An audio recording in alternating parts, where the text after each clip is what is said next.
Oi, pessoal, tudo bem? Vamos continuar o assunto nosso de termodinâmica aplicada, falando um pouco sobre as propriedades termodinâmicas. Sou o professor Marcelo Modesto e vamos dar início a essa aula.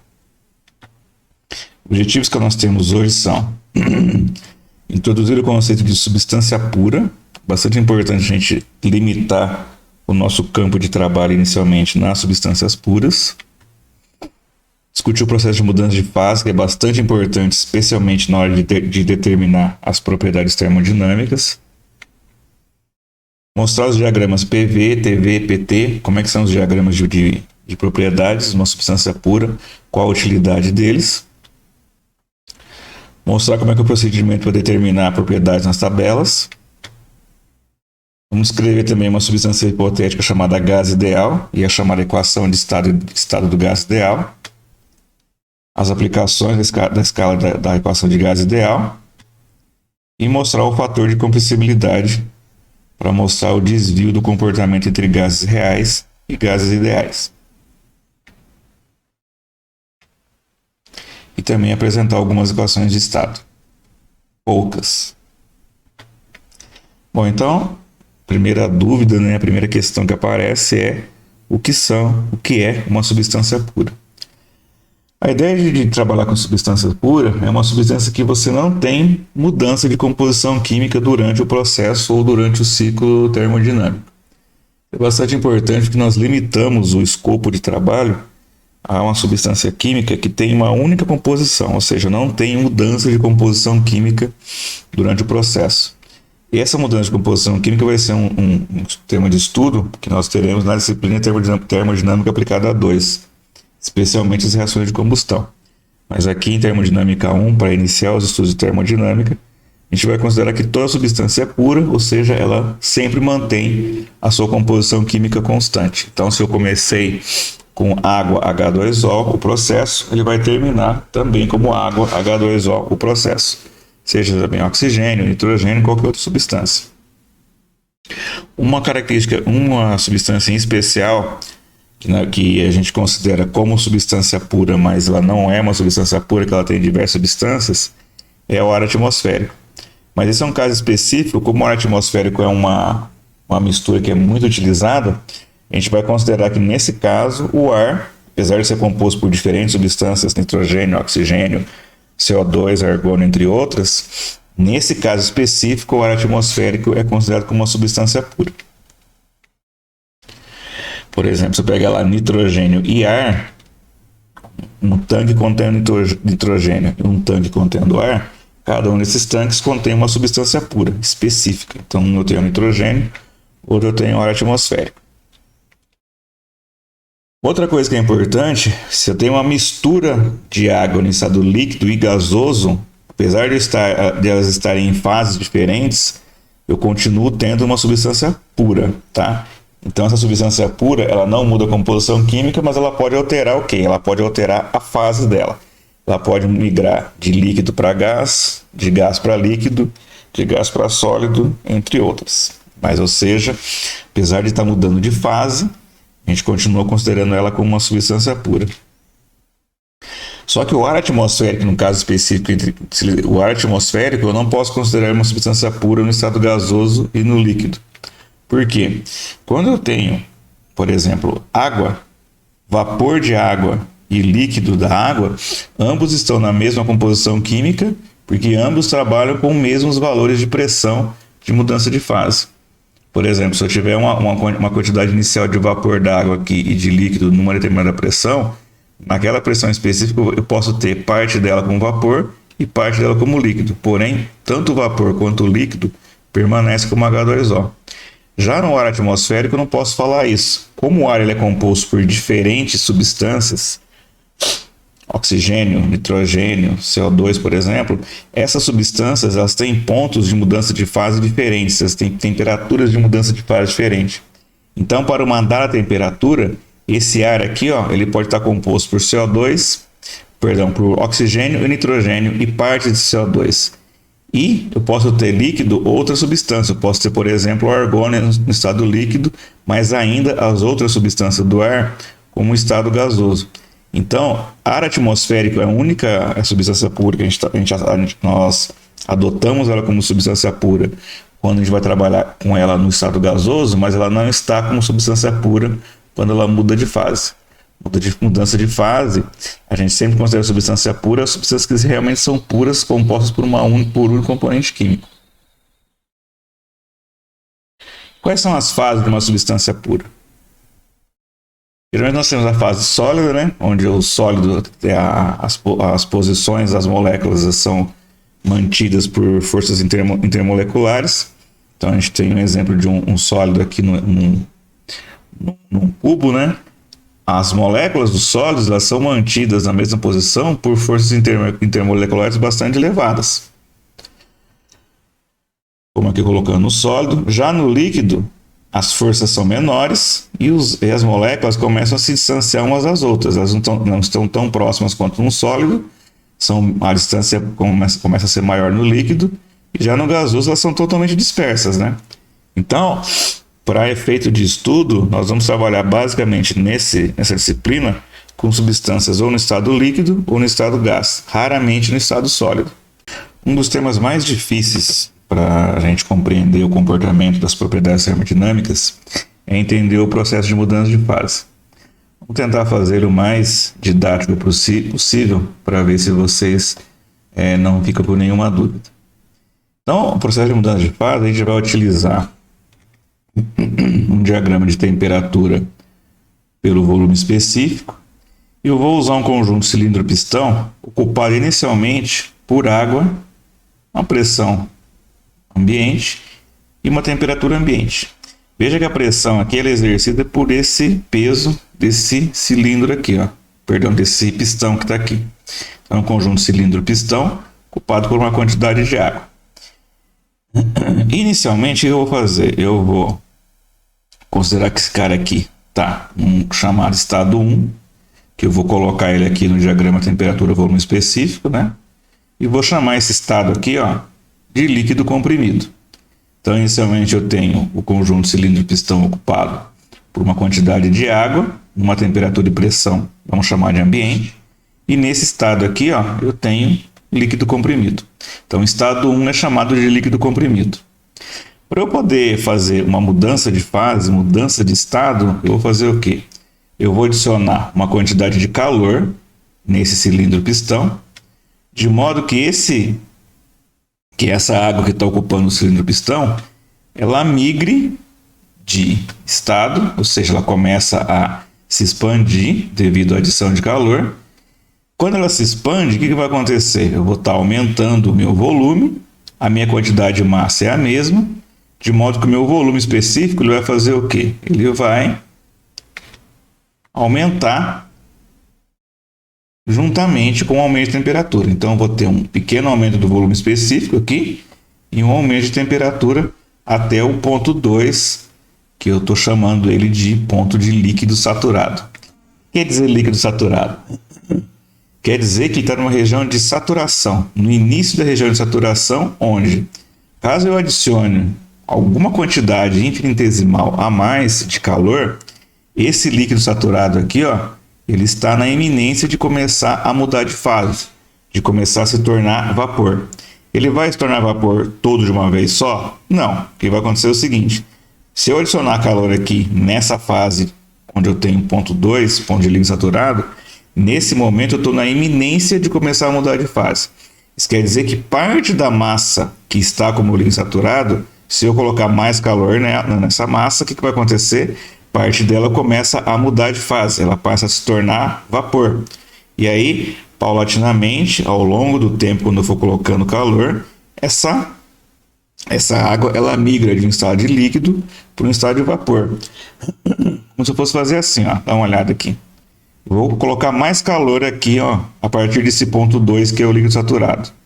De modo que essa água presente no meu cilindro pistão, ela vai se expandir um pouquinho mais, e aí parte dela ainda vai continuar como líquido saturado, e parte dela vai se tornar vapor saturado. E no diagrama temperatura-volume específico, eu vou chegar nesse ponto aqui, o ponto 3, onde eu tenho líquido mais vapor, numa região de saturação. Saturação onde as duas fases estão coexistindo simultaneamente.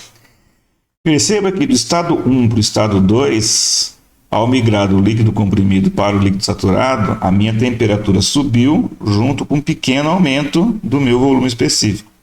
Quando eu comecei a mudar de fase, veja, o vapor ocupa um volume muito maior do que o líquido, de modo que o volume específico ele cresceu bastante. Mas, uma característica importante, ó, desde o estado 1 até o estado 2, do 2 para o 3, a pressão permaneceu a mesma. Veja que a única pressão exercida sobre a água é o peso do pistão aqui, ó. Peso do pistão aqui e o peso do pistão aqui.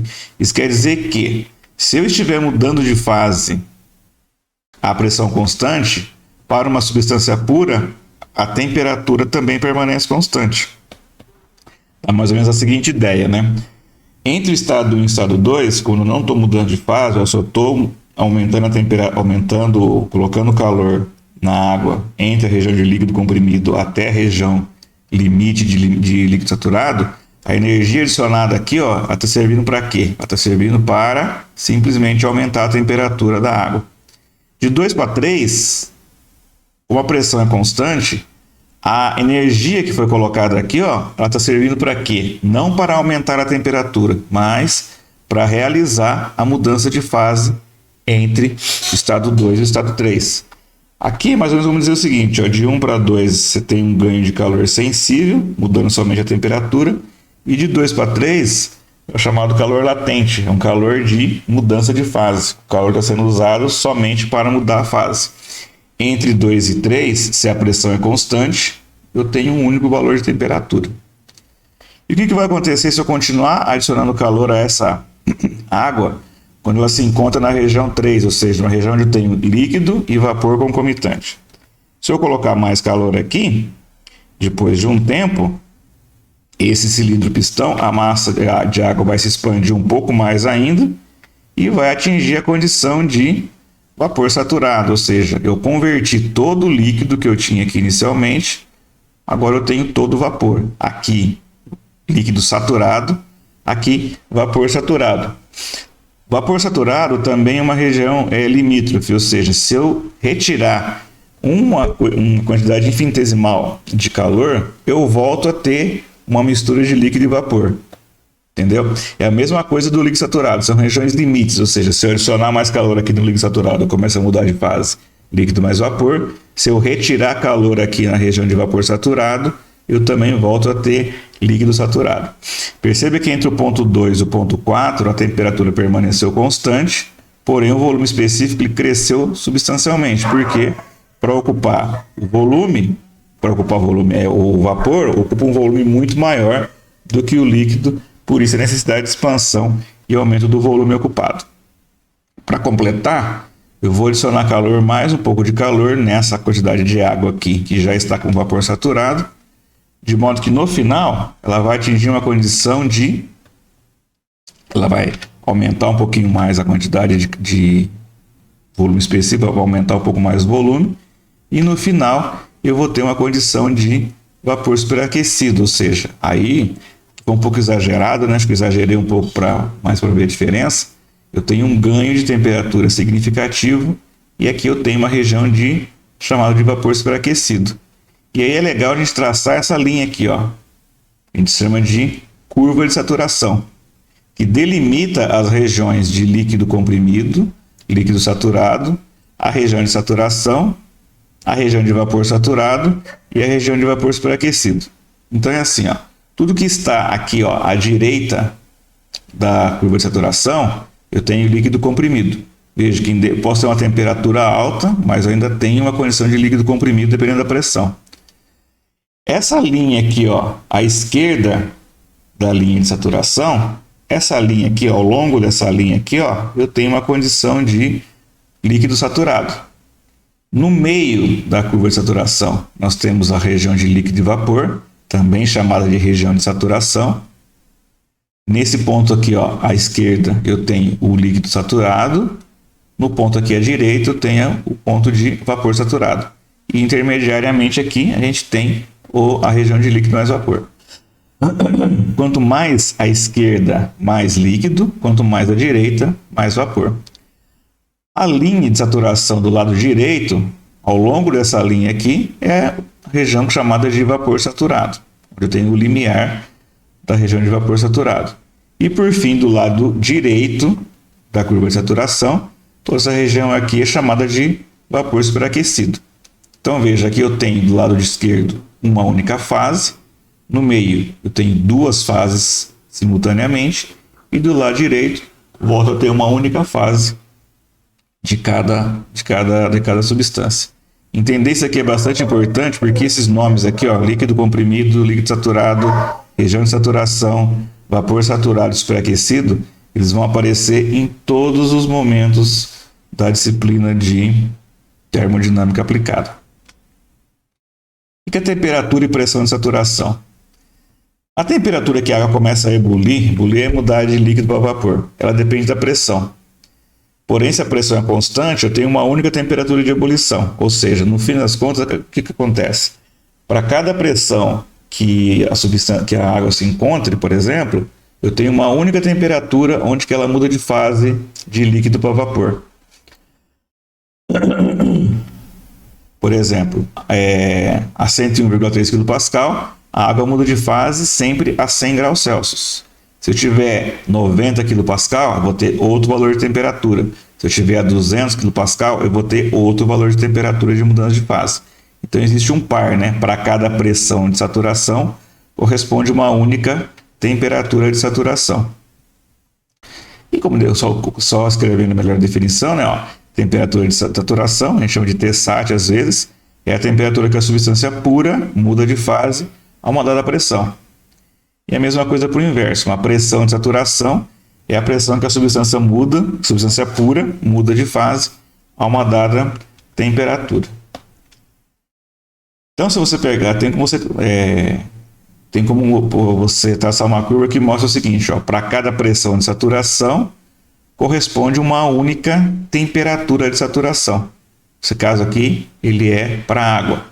Ou seja, quando eu falar em temperatura de saturação, existe uma única pressão de saturação. Ou seja, eu só mudo de fase para uma dada pressão, uma outra temperatura equivalente.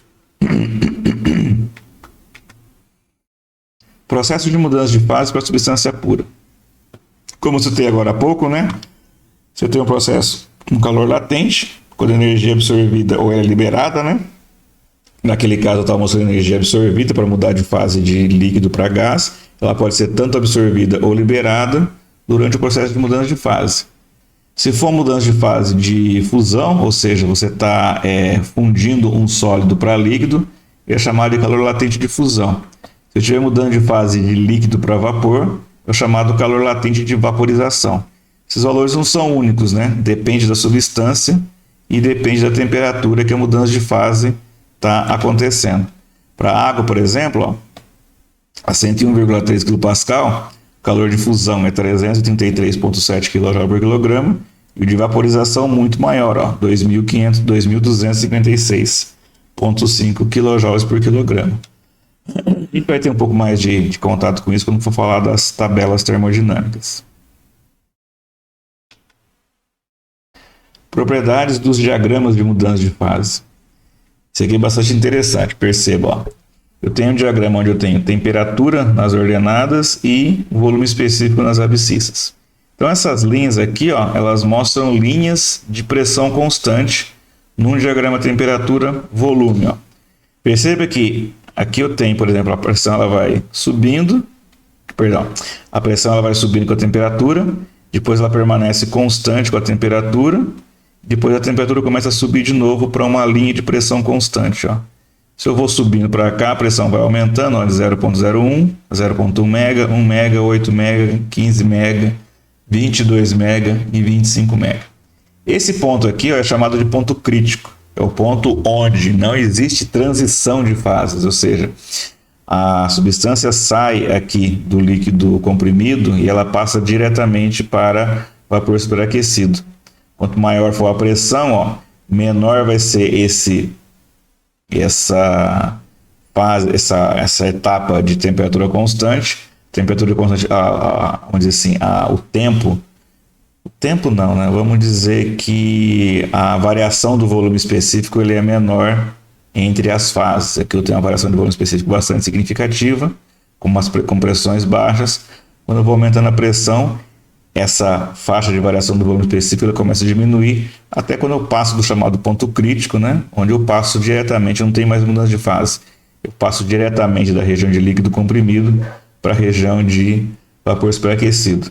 Pelos valores como estão colocados aqui, isso aqui deve ser o diagrama da água.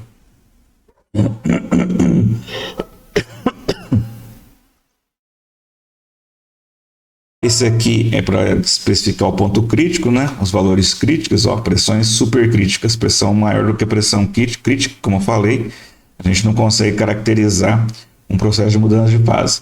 Então aqui eu tenho ponto crítico, ó, e essa linha aqui, ó, é a linha de mudança de fase, é a linha de saturação. Se eu tenho uma mudança de fase nessa linha de pressão aqui, ó, abaixo da pressão crítica, eu tenho claramente um estágio onde eu estou mudando de fase de líquido para vapor. Quando eu tenho uma pressão acima da pressão crítica, ó, não tem essa diferença, tá vendo? Eu mudo diretamente da região de líquido comprimido para a região de vapor superaquecido. Se eu for fazer o caso de congelamento, não é o congelamento ainda, perdão. Esse aqui é um diagrama completo de mudança de fase. Então você veja aqui, por exemplo, ó, essa linha aqui é a linha de saturação. Como eu estava falando anteriormente, ó, essa linha aqui à direita é a linha de vapor saturado, à esquerda é a linha de vapor de líquido saturado, a região de mudança de fase. E se eu pegar uma linha de pressão constante, ela tem esse formato aqui, ó. Eu vou aumentando a temperatura junto com a pressão. Nesse pedaço aqui a pressão e a temperatura são constantes. Depois da mudança de fase, a pressão pode permanecer constante, mas a temperatura está aumentando. Esse aqui é um diagrama temperatura-volume. E esse aqui é o formato de um diagrama pressão-volume. Veja que para diagrama temperatura-volume, esse aqui é o formato da pressão constante. E aqui é o inverso, um diagrama pressão-volume, o formato da temperatura constante. A gente pode estender o diagrama para incluir a fase sólida, né? Nesse caso aqui seria uma substância que se contrai ao se solidificar. Você tem uma região de líquido, uma região de transição de sólido mais líquido e uma região da substância como sólido. E aqui um pouco diferente caso a substância se expandir, né? Que se ela se expande, o volume específico tem que diminuir, então ela tem uma leve inclinação das linhas de mudança de fase em relação a líquido, sólido mais líquido e sólido, para demonstrar que ela vai se expandir ao se solidificar. E finalmente, para completar os diagramas, né, o chamado ponto triplo. O ponto triplo é o ponto que coexistem simultaneamente a região sólida, o líquido e o vapor. É uma região, por exemplo, na água, acho que na água ele é 0,01 graus Celsius. Eu tenho coexistência de sólido na condição de saturação, líquido na condição de saturação e vapor na condição de saturação. Isso quer dizer que no ponto triplo, qualquer mudança de adição de energia ou subtração de energia, aquela coexistência de líquido e vapor e sólido simultaneamente, ela não aconteceria, né? O ponto o ponto triplo da substância, ele ocorre para uma única temperatura e para uma única pressão.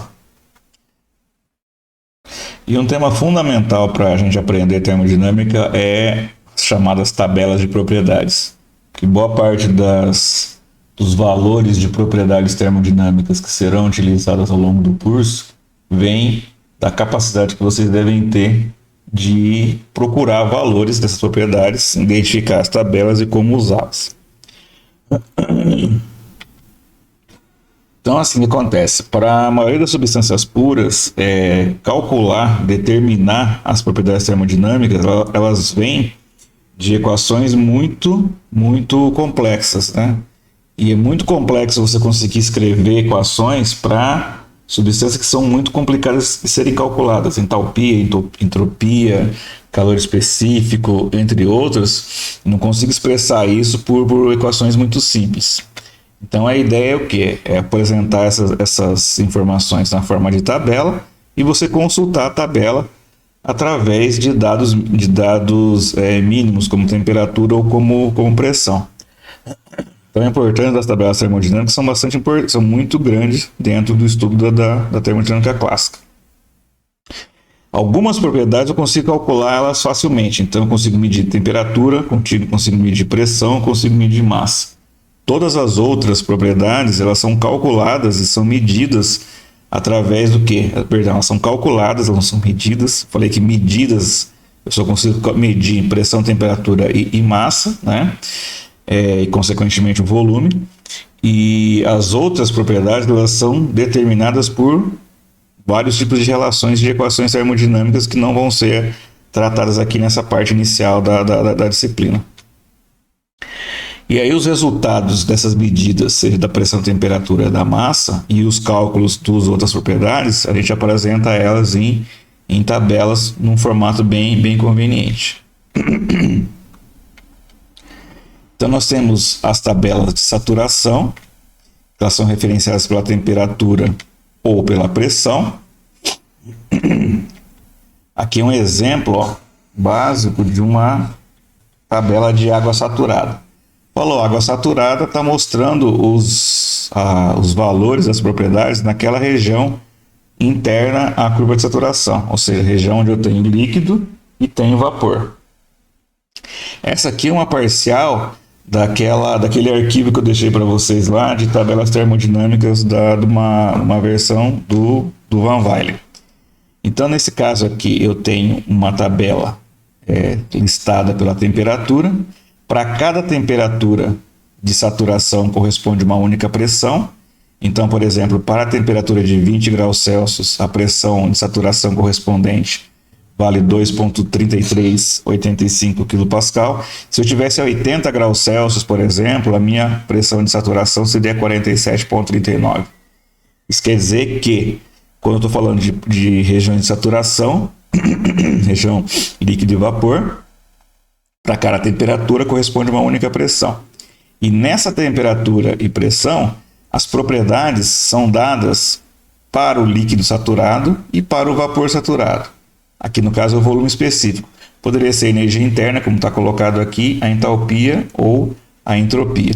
Então, para eu determinar as propriedades termodinâmicas numa região de saturação, eu tenho que conhecer pelo menos a temperatura, porque dada a temperatura, a pressão é correspondente, e a tabela vai me fornecer informações do valor do líquido saturado naquela temperatura específica e do vapor saturado naquela temperatura específica. Então, o que ela vai me dar? Ela vai me dar os pontos de líquido saturado, naquele diagrama, e o ponto de vapor saturado. Ela não me dá valores entre uma região que eu tenho mistura de líquido e vapor. Ela me dá os extremos, ela me dá a condição específica para líquido e a condição específica para vapor saturado.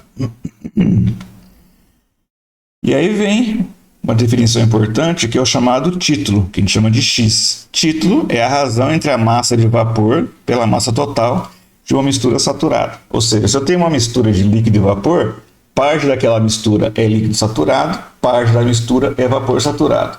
E a relação que eu tenho para quantificar a quantidade de vapor que eu tenho naquela substância é o chamado título. Título nada mais é que a razão entre a quantidade de vapor que eu tenho pela massa total da mistura. Então, o título, na verdade, me dá qual a porcentagem em massa de vapor que eu tenho numa mistura de vapor e líquido, uma mistura saturada. O título ele pode variar entre 0 e 1. 0, quando eu não tenho vapor nenhum, ou seja, eu tenho um ponto de líquido saturado, e 1, quando toda a massa da mistura é vapor. Então, quando eu tenho o título valendo 0, eu estou na condição de líquido saturado. Quando eu tenho o título valendo 1, eu tenho a condição de vapor saturado. Veja que as propriedades do líquido saturado, eles são as mesmas, independente da quantidade que eu tenho de líquido ali na mistura. Eu posso ter 10% de líquido, as propriedades do líquido saturado naquela condição são as mesmas caso na mistura eu tivesse 90% de líquido. A mesma coisa para o vapor saturado. Quer dizer o seguinte, que naquela mistura líquido-vapor, as condições do líquido presente ali são as condições de líquido saturado, e as condições do vapor ali também são as condições do vapor saturado. Bastante importante ter isso em mente. Então, olha aqui, ó. Eu tenho a condição nessa linha aqui, ó. Todo mundo aqui é líquido saturado. Quanto mais à esquerda eu tiver nessa condição aqui, mais líquido eu tenho. E a condição à direita é a condição onde todo mundo tem vapor saturado. Quanto mais à direita aqui no diagrama, mais vapor eu vou ter. Dentro eu tenho uma mistura que eu vou caracterizar ela em função do título, ou seja, título valendo 0 eu tenho líquido saturado, título valendo meio, por exemplo, eu vou ter metade da massa de vapor saturado, metade de líquido, título valendo 1, toda a minha massa é vapor saturado. E como é que a gente calcula esse título? Como é que a gente expressa esse título em função das propriedades que eu tenho? Vamos considerar a seguinte coisa, ó. Se eu tenho um sistema que eu tenho o volume total dele sendo composto por parte do volume do vapor saturado e outra parte composto pelo vapor do líquido saturado da mistura. A gente sabe que o volume específico é a razão entre o volume total pela massa ocupada em dada condição. Então eu posso escrever o seguinte, ó, eu posso escrever esse volume aqui, ó, o VT, como volume específico total vezes a massa total da mistura. Isso aqui é igual ao volume do vapor, que eu posso escrever como volume específico do vapor, massa do vapor, mais o volume específico do líquido vezes a massa do líquido, correspondendo então a esse cara aqui, a esse pedacinho aqui do lado esquerdo, e os outros dois volumes do vapor e do líquido, essas mesmas expressões que estão colocadas aqui. Bom, se eu dividir todo mundo pela massa total, então eu vou dividir do lado esquerdo pela massa total, do lado direito, esse termo inicial, volume específico do vapor e a massa do vapor pela massa total, e esse outro termo específico aqui, ó, volume específico do líquido e a massa do líquido dividido pela massa total. Se eu dividir esse cara aqui, o que vai acontecer? Esse cara aqui vai cortar, esse cara aqui vai ter uma relação com o título, e esse aqui outro. Ó. Olha aqui como é que fica. Se eu considerar que o título é a razão entre a massa de vapor dividido pela massa total, então eu posso escrever isso aqui, ó. Volume total, né, que eu cortei a massa total aqui, o título vezes o volume específico do vapor, mais 1 menos o título. 1 menos o título por quê? Porque a massa do líquido é quem? A massa total menos a massa do vapor. Vou cortar a massa total, vai sobrar a massa de vapor pela massa total. Então fica 1 menos o título vezes o volume específico do líquido. Perceba que essa relação aqui, ó, ela calcula o volume específico total de uma mistura que tem vapor e tem líquido. Em função de quem? Em função do título e em função dos valores do volume específico do vapor e do volume específico do líquido. Veja que isso aqui ela vale para qualquer propriedade termodinâmica na condição de saturação. Isso quer dizer que ela pode valer para energia interna, para entalpia e para entropia também, além do volume específico como foi determinado aqui. Então esse título da mistura aqui, ó, ele pondera dentro da mistura qual é a quantidade de vapor na mistura e ela vai te dar a propriedade termodinâmica específica para aquela região de saturação em função de quem? Em função do título, ou seja, com quanto que eu ponderei que tem mais líquido ou mais vapor, e dos valores da extremidade da função, ou seja, o valor extremo onde x vale 0, líquido saturado, e onde x vale 1, a condição de vapor saturado.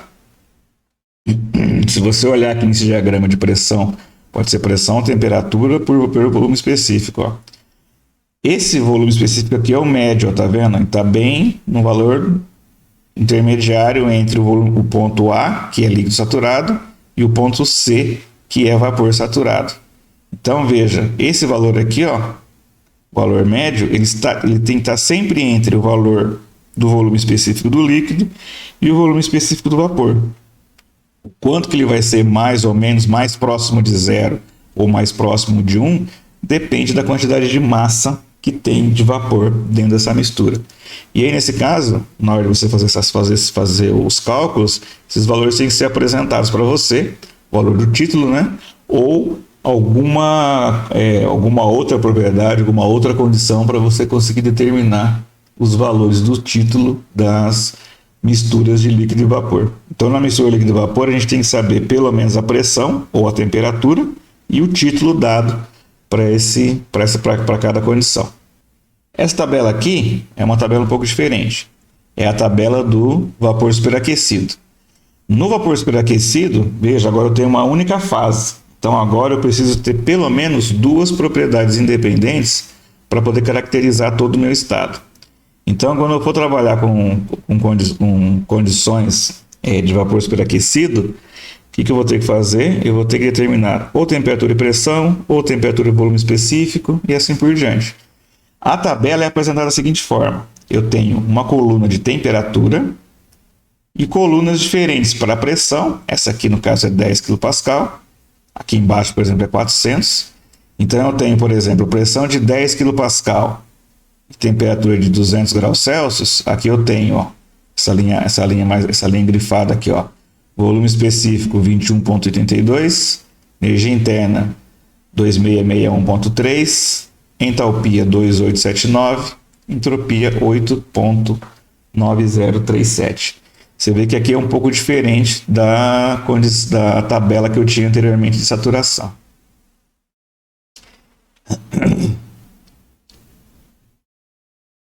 Esse aqui é um diagrama PV mostrando a condição, ó, onde eu tenho vapor superaquecido. Percebam que a entalpia do vapor superaquecido ela tem que ser, no mínimo, né, maior do que a entalpia do vapor saturado. Uma dica importante é a seguinte. No caso de líquido comprimido, as tabelas de líquido comprimido elas trabalham da mesma maneira das tabelas de vapor superaquecido. Para uma data, em algumas condições importantes, eu consigo aproximar a condição de líquido comprimido para líquido saturado a uma determinada temperatura. Quando? Quando a pressão do líquido comprimido ela é próxima da pressão de saturação. Isso é bastante importante, eu vou mostrar depois nos exercícios para vocês como é que a gente usa essa dica bastante importante. Para completar, tem mais algumas informações que são bastante úteis e vocês viram e mexem me perguntam isso quando usam tabelas termodinâmicas de autores diferentes. Então, os valores de energia interna, U, H, que é a entalpia, e S, eles não podem ser medidos diretamente. E eles são calculados de outras relações entre propriedades que possam ser medidas. Então, basicamente, a gente mede temperatura e pressão, ou volume específico ou massa, e partindo de temperatura e pressão e volume específico, a gente calcula, através de relações termodinâmicas, a entalpia, a entropia e a energia interna, por exemplo. O problema é que acontece que essas relações elas calculam diferenças entre esses valores de propriedades. Elas não calculam um valor específico. Então, elas são baseadas em equações diferenciais que no fim você está calculando sempre uma diferença de, por exemplo, H0 e H1 em função da temperatura T1 e T2, por exemplo. Então, a entalpia ela é calculada, por exemplo, num ΔH, onde, para calcular um valor específico de entalpia, eu preciso escolher um estado de referência. E eu assumir um estado de referência, eu vou assumir aquele valor como valendo zero para a propriedade. Então, é mais ou menos dizer o seguinte, ó, eu tenho a água, e o meu estado de referência dela, aí aqui eu coloquei S34, tudo bem. Vamos dizer que eu tenho o S134A como a substância. E o estado de referência dele é a temperatura 0,01. Ai, gente, pode parar.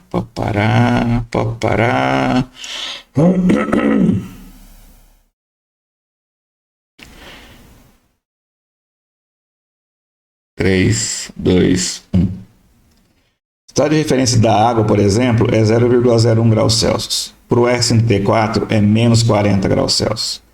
Eu tenho que escolher esse estado de referência para que, nesse estado de referência, eu coloco valores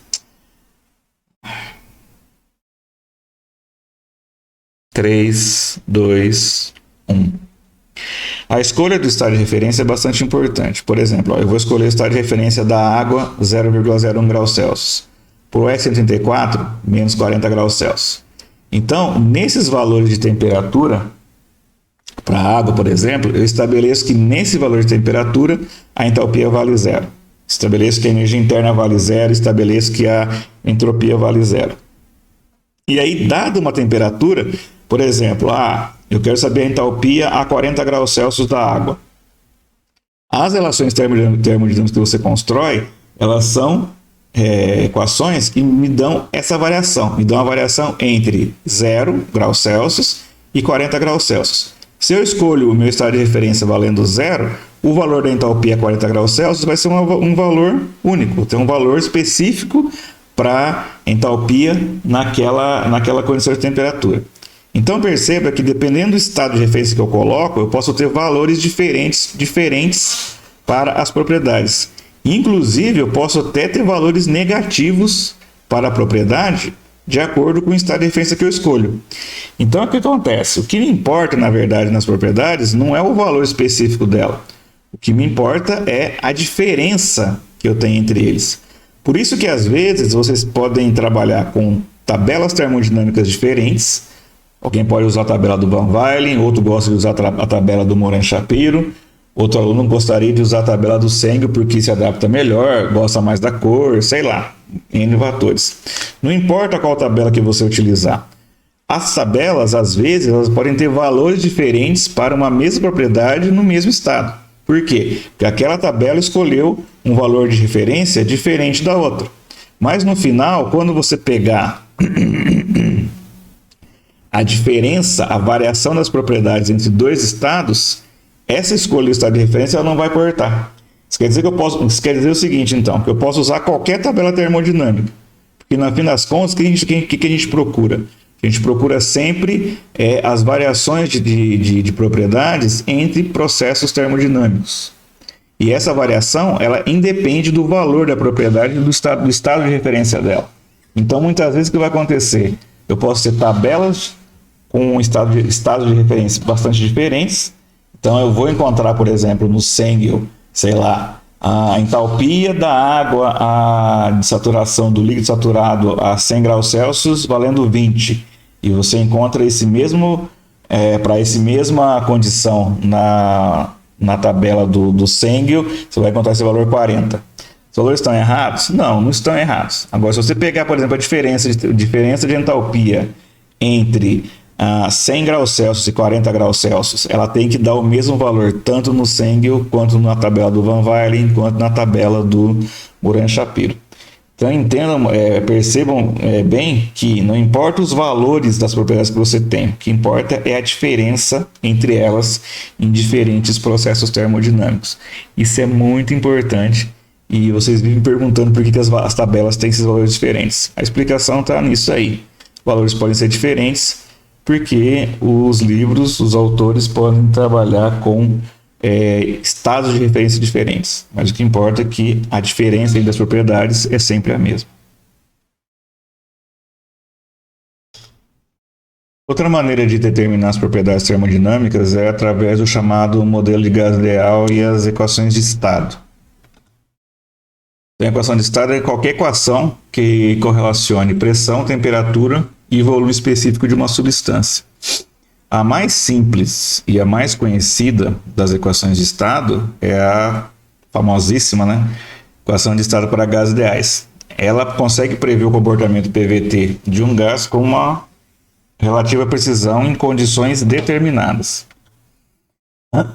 Quem que é ela? Essa aqui é famosa. Todo mundo deveria conhecer ou já conhece de longa data, lá até do ensino médio, que é a expressão geral do modelo de gás ideal, que tem a forma pressão-volume nRT.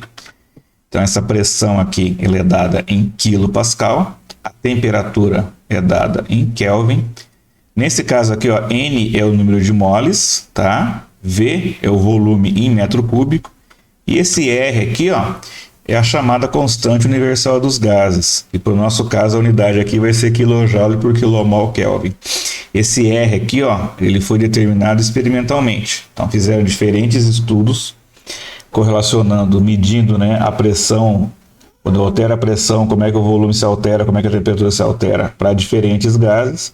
E concluiu-se, depois de muitos estudos, que esse R, quando eu estou trabalhando em base molar, esse R ele é único, ele é constante para todos os gases que você for experimentar. Na termodinâmica aplicada, aqui a gente trabalha com essa relação na base mássica. Então a gente tem a seguinte condição, ó, PV igual a MRT. Veja que o R aqui, ó, não é o R barra, então esse R aqui não vai ser o R universal.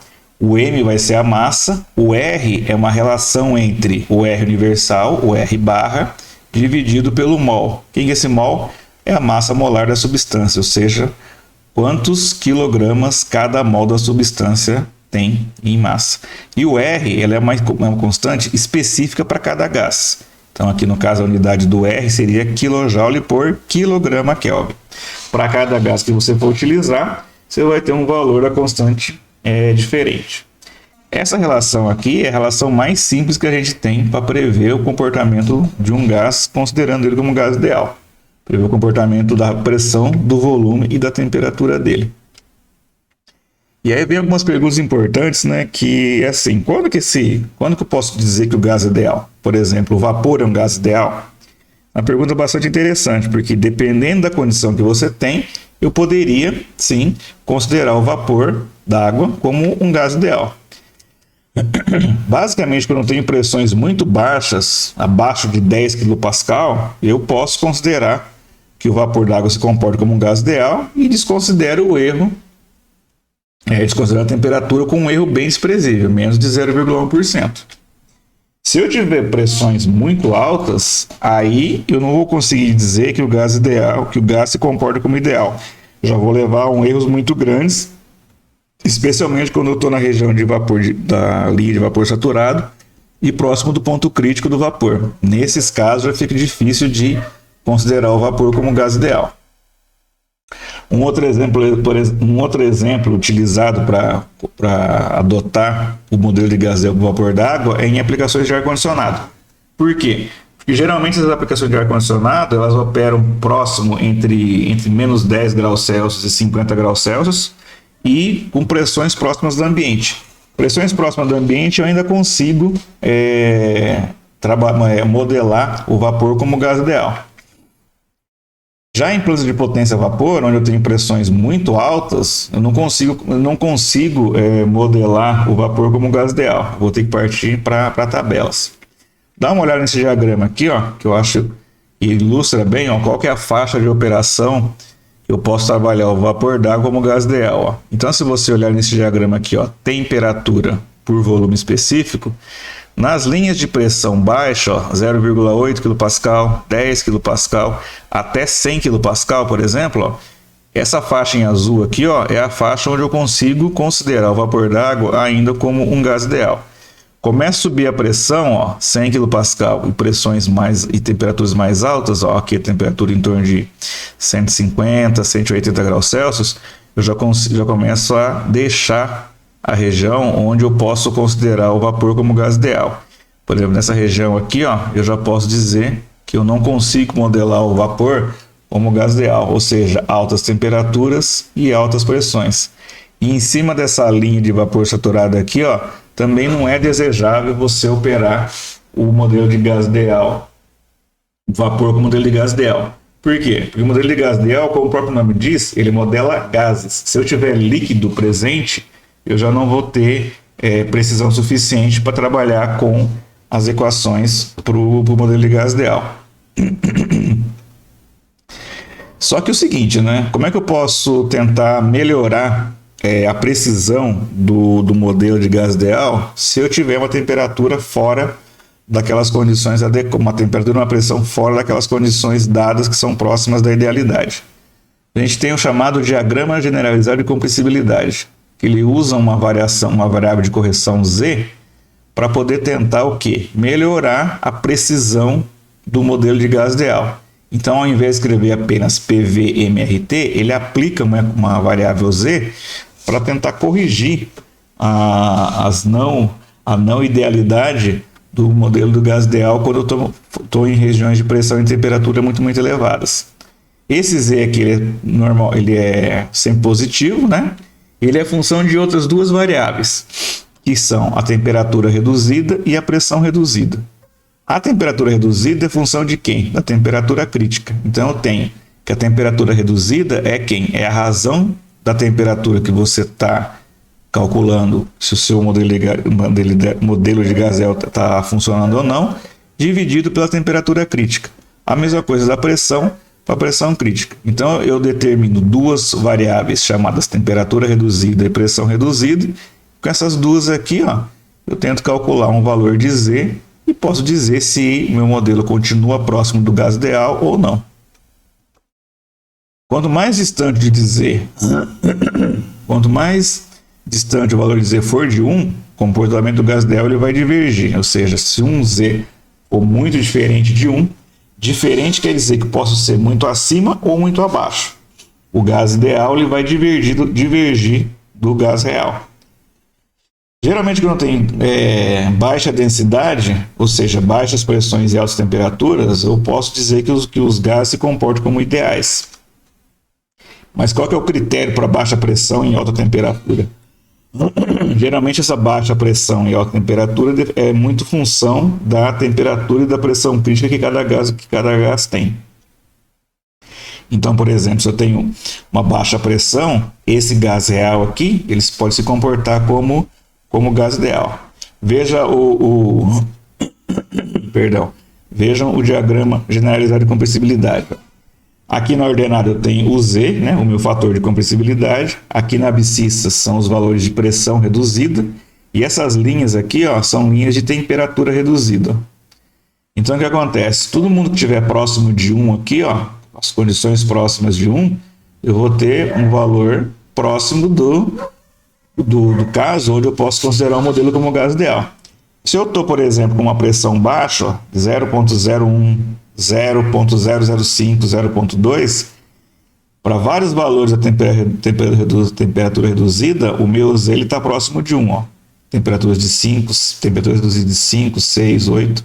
Só que à medida que eu vou aumentando a pressão, que eu estou me afastando da pressão baixa, comparado com a pressão crítica, ou seja, eu estou aumentando a pressão do meu gás, os valores